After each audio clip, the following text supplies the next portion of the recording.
Habang natutalag ako may nararamdaman ako sa likod ko. Hindi ko masabi kung ano kaya ang ginawa ko, tinignan ko ito at nakita ko si Bunso pinipilit yang ipasok ang manoy niya sa likuran ko. Sabi ko kay Bunso, ano ginagawa mo sa akin Bunso? Nakatitig lamang ito at nahihiya sa ginawa niya. Sagot ko ulit sa kanya, ba't mo pinasok ang manoy mo sa puwet ko? Sagot niya sa akin, may napanood daw siya sa school nila sa science subject na may pinasok daw na manoy doon. Sagot ko, ba't mo sa akin ginagawa, alam mong masama yun? Sagot sa akin, sorry na Ate Angle.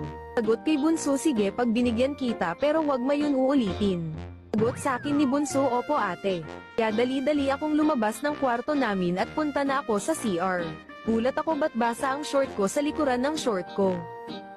Hinawakan ko ito, may naramdaman ako na malambot na bagay at kulay puti ito. At inamoy ko ito at dinilaan. Sabi ko na nilabasan na pala si Bunso sa akin, kaya pumunta ako kay Bunso para makipagkanto